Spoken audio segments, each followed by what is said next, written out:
Hey guys, what's up? This is Shirt Talking. Welcome back to my channel. Today we'll be talking about Fuse, the leader of the new banner for SaGa Frontier Remastered. This guy was changed for global, but unfortunately I don't think it was for the best. But I still believe there is some worth about discussing Fuse utilities, and I'm here for that. Looking here on the multipliers, we can already see how different Fuse is from his past self, and the difference is pretty high.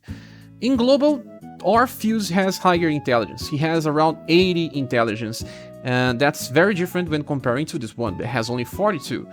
And we have a very high dexterity that's way higher than past Fuse. Higher endurance as well, 68 is pretty fine for a gunner, you usually have around that. 97 dexterity with 70 plus, that's very close to Rofus. Rofus has 100, he's the best one. And then he has 93 agility, plus 11 points. And this is something that I don't really understand, because this guy has a fast attack. Usually fast attackers don't need stupidly high agility. That's actually a detriment, because if you don't bring fast attackers on turn 1, and if they are made for turn 2, you may have problems. He would just attack, use his BP before he can use the fast attack. We'll have to discuss this later. Also, he has a very bad intelligence on 39, and Proton Rocket, an attack that can be inherited from his past self, is now useless with him. I think that you can still instant kill some enemies, but it's very, very unreliable. Then we have 80% will, it's pretty high for a gunner, and it helps in challenges and anything else, with average love and charm. The total is pretty high on 510. But let's discuss the skills. This guy is all about the skills. The first one, called Lively, it's self-heal, it's a self-buff, it's also a self-defense buff. Let's discuss this one by one. It can be reduced to 3, so he can always use this no matter what. It will recover his HP, but it doesn't have a recover power listed here. The reason is because it's just reliable in the weapon power of the weapon. Yeah, let's just click here. You can see an S weapon with 33 weapon power, that's the highest one, the same one that we can farm right now. In Japan, he can self-heal for around 900 HP. I believe in global he will heal for close to 800. That's already pretty high. In global, we already have a double S weapon, so he can heal even more if you give this weapon to him. That's interesting, but remember, there's a cost. He self-heals to a max HP, but he will use 1 LP. But the good part is that it also brings some buffs. For 2 turns he will get a guard up buff of 12%, so it means that he will decrease damage by 12 for 2 turns. This kinda clashes with Nawal's daughter if you are using her. It's the same buff. And also a dexterity buff of 25% increase in dex. I think it's a good skill because it helps you when you are desperate for a healing and you don't want to use 1 LP from your healer. The healer just used many LP and sometimes it dies before healing the squad. So removing the pressure of your healer is good, but then the dexterity buff will only work for the next turn. That's okay. Then we have the second skill. With this one, well, it's just a coin toss. It could be better than it is. Many people don't like it because, let's give a look. B power 21 modifier. We were discussing Cotton. We were discussing characters like Liza, some characters like Doll. They have a 5 VP skill. And in case of Liza, it's pretty powerful. In the case of Cotton, it's very similar to this one. And in the case of Doll, it's also pretty similar. The thing is, this one can be double. Yeah, it's a random of 1 to 2 hits. So either one attack that's just standard, like comparing to all the other styles, or double hit. The thing is, the other styles that we were comparing had special effects, so when you only hit once, it's a pretty below average skill. That's my opinion, and it's not unreliable. It's either 50% damage or 100% damage. It's either 1 or double. I think it's a pretty risk, and in boss fights you just don't want to rely on something like this. So skill number 3, Lock on Call. This is where the problem starts. It used to be an attack with a charge mechanic in Japan. It also had some problems because, well, It starts with a single target attack, being S power 39 modifier, nothing impressive. Yes, nothing impressive. But then he would charge for 2 turns and then release another attack with double S power, I don't remember the final modifier, that has fast. So, well, turn 3 he starts using this, and it also gives morale up to all ally survivors. Having this as an AoE attack didn't make much sense. The follow-up attack didn't need to be AoE. Remember, if you are on a boss fight, usually you are against a single boss, but maybe if you are facing multiple bosses it does make sense. But it's just that it's hard to find this type of situations in Universe. But then, the morale buff was interesting, because in boss fights you want this to happen. You want to have more morale ups. But then, being locked in a charge mechanic means that he cannot die.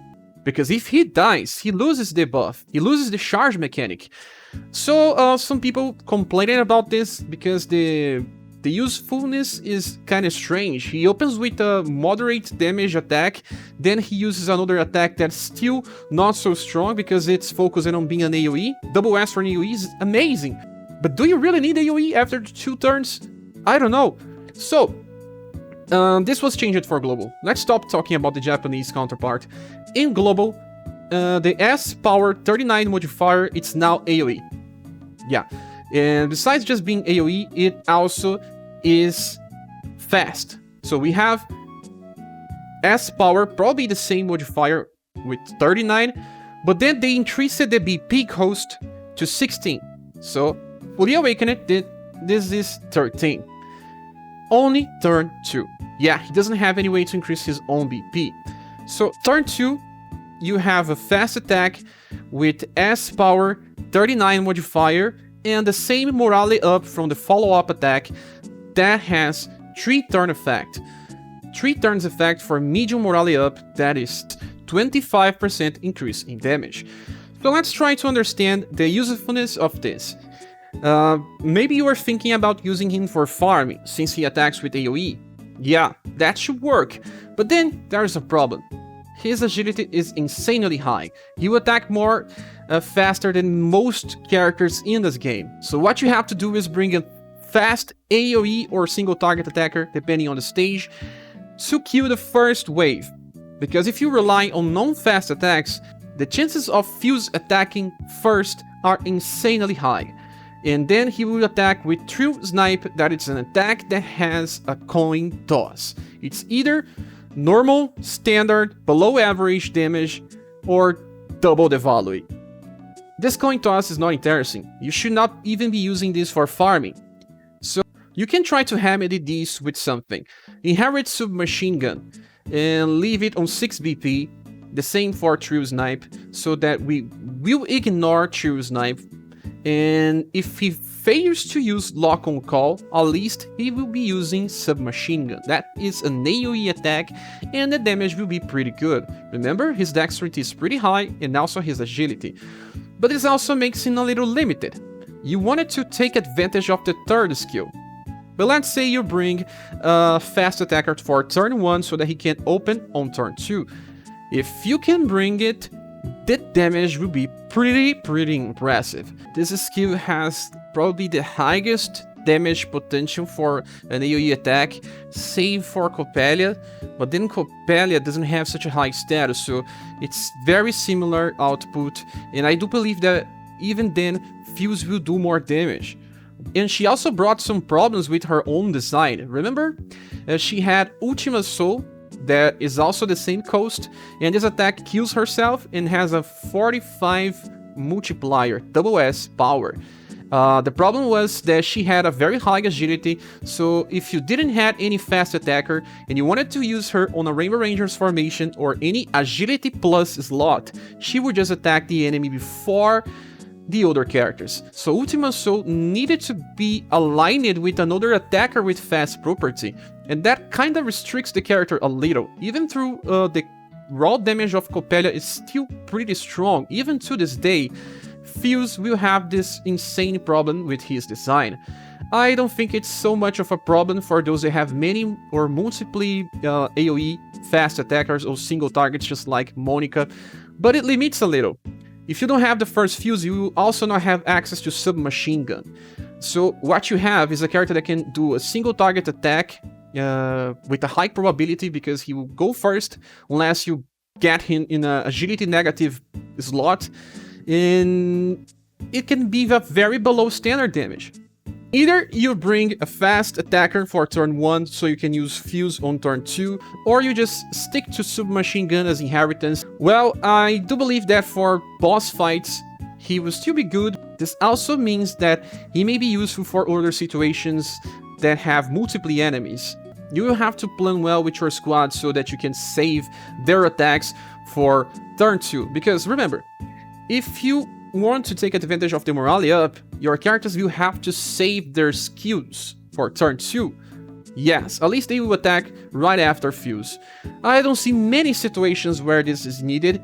When it's needed and when it works, it will shine. It will be amazing to see the other characters doing more damage. That is a 25% increase. Remember that this do not consider the own damage increase passives that a character already has. Like Liza has 50% already. She gets more 15 from her Holy Stone, so she already has 65.